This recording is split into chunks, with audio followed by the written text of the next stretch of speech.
Hello, hello again, possums. Yes, it is I, the conspicuous Mew. And greetings from Forgotten Springs. Yes, I think we're just doing a couple of quests here. I'm still going to the main story quest, so I'm basically being pushed all around the entire Final Fantasy universe, doing odd jobs for people who are very grateful and then give me another tidbit of information to track down this mysterious masked individual. So I just thought I would give you an update on how things are going, and where I am so far. So let's get cracking.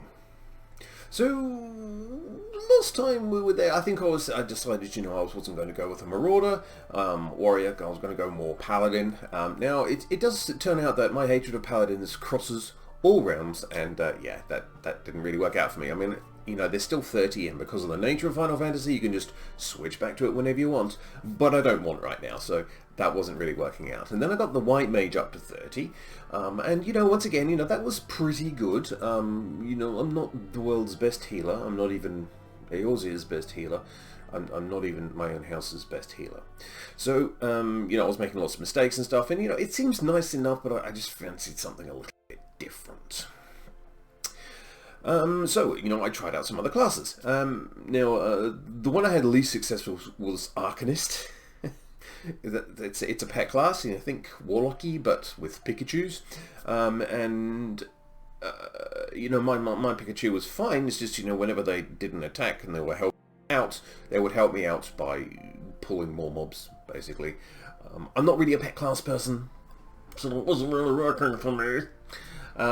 So yeah, we'll ditch the Arcanist for now. I think I'll pick it up later because it's that class that can either go on to be a summoner, which doesn't really appeal to me, but also a scholar, which is a healer with a pet, but it's got a kind of disc priesty kind of feel to it, so, possibly with all the shields and stuff, so interesting. I think would prefer to be an astrologian, but I have to wait until I get a character to level 50. So, yeah, the range weren't really working out. So, I tried a few melee as well. I picked up the rogue in Limsa, the place. And, Limsa Lominsa? Yeah. Anyway, I picked up the rogue, and, it was nice enough. It becomes a ninja later on, and it's definitely very pretty looking in the previews that I've seen.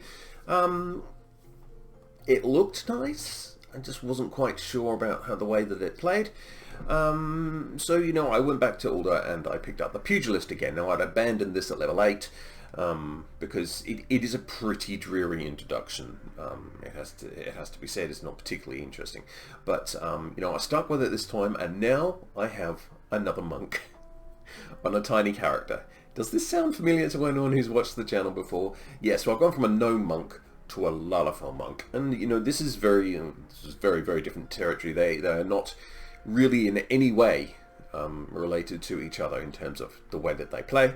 But I would say that if you were a monk or you enjoyed playing a Windwalker in particular, I think this version of monk is going to flick some of your switches. Just my feeling on it.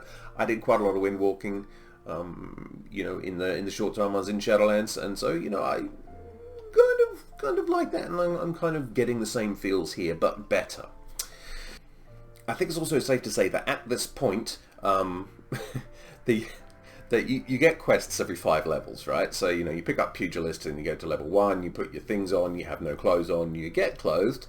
But then, level 5, level 10, level 15, level 20, you get another story beat, basically, and until level 30.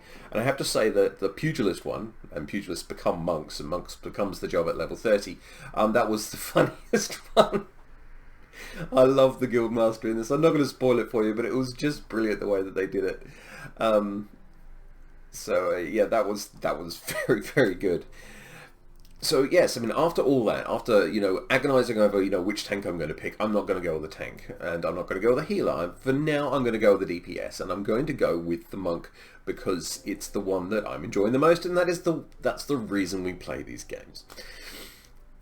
So how does it work out? Well, apparently, allegedly, if you're looking for positional fighting, as in I need to be behind in order to maximize my damage, or I need to be in the flank to optimize my damage, or I need to be up this person's nose in order to maximize my damage, then Monk is definitely the class for you. I think it has more positional requirements than any of the other classes. But, you know, you are rewarded by having quite a lot of damage as well. So as long as you're doing it right, you should be nice and competitive. Now, you know, if you are familiar with the waltz, you know that it is 3 regular beats. 1, 2, 3, 1, 2, 3. And that's pretty much what your rotation is going to be as well. Not that fast, of course, because the global cooldown is 2.5 seconds. But, you know, it's going to be, you're going to be basically fighting in batches of 3 global cooldowns. So there are 3 forms that the monk comes in. There's the opo-opo, opo-opo. I have no idea how to say that. It's a lemur. Then the raptor form, which is the middle one, and then the curl at the end. So your fighting comes into batches of 3. So even though there are positional requirements for maximizing your damage, you can still, you know, if you want to just stay behind the person you're beating up on, this is only really applies to dungeons. Have fun trying to get behind mobs you're fighting one-on-one out in the world. Anyway, the positional requirements just give you damage bonuses and other bonuses attached to them. You know, you'll be a very, very, very effective monk by just standing behind. And even though it says, you know, you'll get more damage from the flank, you can still do it from the back if you want. But you're kind of defeating the object of how the monk is designed, so I wouldn't really recommend that. I recommend that you try and get your positionals in as early as possible, go in a few dungeons, and pow, pow, pow. So, I mean, I think that the best way to describe how the monk actually works is to actually get in-game and then give a commentary over the top, so that's what I'm going to do now. Right, so let's explain the waltz. So this is the way I've currently got my bar sorted out. I'm currently level 36, so I've got a couple of new things to try out. So the opo-opo, which is the first part of your waltz, is buttons 1, 4, and 7, and basically these different sets of 3, and obviously I haven't got all of them yet. This one is from behind, is where you maximize your damage. Then 4, 5, 6 are the flank, and then 7, 8, 9 are going to be my AoEs. So you'll notice things I always usually open with boot shine anyway, because first of all it's my only single target attack at the moment, and you do get the critical strike bonus from behind, and then you would have a choice between True Strike from behind or Twin Snakes from the side. I usually go with Twin Snakes because it is a 15-second buff that gives you 10% additional damage. Nice. So that will be your Raptor, and then it will transform you into the Curl form. Now, the third option here, this one is Demolish. You pick it up at level 30. This is an 18-second dot, so it's very nice. I usually apply this in the first set that I use when I'm attacking something. And if I have multiple enemies that are going to last a while, like 18 seconds for example, then I'll probably stick them on those as well. Your other option is a Snap Punch, which is just from the side as well. This is another flanky. Now if you are in a dungeon, you will probably be using the AoE abilities more, so this one would be your opener as the Opo-Opo, and this one I haven't got yet, but I'll show you it in a minute. I think I get it 45. And then the curl one is Rock Breaker, which I've also just picked up. You know, I'm starting to gather a few new abilities now. It's very nice. So if in more AoE situations where you've got a lot of mobs that are going to die quickly, I'll probably go into this AoE 1, 2, 3 rotation here instead. So yes, generally speaking, I'll open with Boot Shine, then Twin Snakes, and then the third option is usually Demolish. Now after that, I would go Boot Shine again, then True Strike, because I don't need to renew that in the next set. You usually renew Twin Snakes every second set, and it fits quite rather well. And then I would finish with Snap Punch, because there's no point in reapplying the Demolish dot to your target unless it's another target. You know what I mean? So you've already put a Demolish dot on this one, and you can finish, you know, and put a Demolish on this one as long as you've completed, you know, the chain. So, you know, that's one of the things I like about this rotation is, you know, it is highly, highly dependent on the situation you're in, the mobs that you're fighting, and all the rest of it. You know, Poltergeist just popped through the door. So yeah, that's my basic rotation down there. Now we go to the additional abilities. I've got 35. I've got Shoulder Tackle. Now I am a World of Warcraft warrior charge kind of fan, clash for the monk, that sort of thing. So anything that does anything like that, yes, I now have a charge. Feint doesn't do the same thing it does in WoW, but it does provide a debuff, very handy for bosses and stuff. It just gives you a little extra. If you've been a monk in World of Warcraft, you know what leg sweep is, so you know leg sweep goes around at thirds. I think you can use it more regularly than the one you can in WoW, but yeah, it does the same thing. It's a stun. I usually use it on particularly dangerous casts, you know, the big targeted AoE ones where you have to run out. If I can stun that out, I will absolutely do that. These are your different stances. Now, you have 3 stances. You have Fist of Wind, which is speed, like wind walking. So, turn it on. Okay, so that increases your movement speed. You've got Fists of Earth, this is the first one you get, and that is 10% damage reduction. So, you know, if you're questing, you've got particularly difficult mobs you want to get rid of, you might go with that one. The other one I haven't got yet, and it's a level 40. This is just the handy list of things that I have got and the things I'm going to be getting, so I know how to plan out my action bar basically. So I mean, there's the Fists of Winds. We've got a 34, Fists of Earth at 15, Fists of Fire is where it's going to go.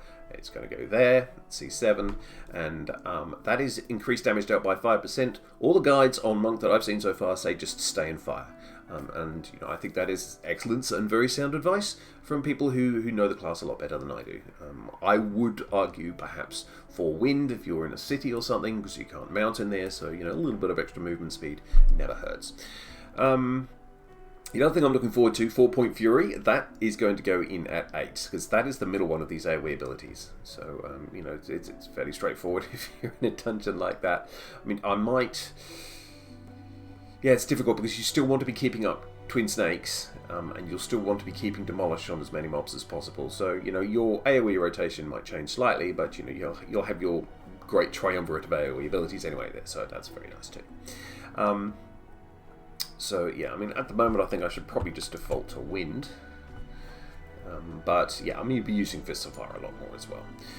Dragon Kick introduces Leaden Fist. Now, I don't know what Leaden Fist is, but I imagine it's a buff that you have to keep up on a regular basis to improve your damage. This is a damage dealer after all, so I look forward to using that. It looks like it's an opo-opo, so it's going to be, you know, in one of the 1, 4, or 7s, and it will replace one of those in the rotation. And it needs to be kept up every 30 seconds. That seems fairly straightforward, unless every 4 Waltzes, basically. Yeah, so that looks like a lot of fun. And then we're going into chakras and everything else. You know, we're only just clipping the surface. We only just got into Monk then, but it's yeah, it's very, very nice and flexible, and it's got some useful stuff down the bottom here too. These are more of your self-heal things. Bloodbath you get very early on, and you activate it, you hit things, you heal. I like it. Second Wind's very basic. It's, you know, it's a pretty underwhelming heal, but it will get you out of trouble in a pinch, and if you're running away, definitely useful. I'm saving this space for an ability, and that ability is Mantra at level 42, and this is a very, very handy raid ability, I would imagine, as well, increasing HP recovery via healing actions by 10% for yourself and nearby party members, and lasts for 15 seconds on a 90-second cooldown, so you can be very useful very frequently. So yeah, that's where I'm going to put Mantra, just down there. I've done a lot of potions, because you know, it's always handy to have potions anyway, and you know, just a basic healing potion to get me up over the line when I've bitten off a little bit more than I could chew. And then I've got Arm's Length. Arm's Length is pretty underwhelming, let's be honest. I mean, it does have a slow if somebody hits the barrier you put up. And it tries to prevent knockbacks and draws in. I haven't really found a use for it yet, but that's because I'm terrible. So, you know, I'm not a rubbish monk, so I'm probably not using it in the right situations anyway. But yeah, as for just going out in the world, yeah, the general rotation I'm going with at the moment, I'll open with a Boot Shine, and then I'll go with the Twin Snakes, then Demolish. Now I've got Twin Snakes up, plus 10% damage, and I've got the Dot up. They'll Demolish, and that lasts for a while, so I don't have to worry about it too much. And then I'll go Boot Shine, True Strike, and then Snap Punch, and then Rinse Repeat.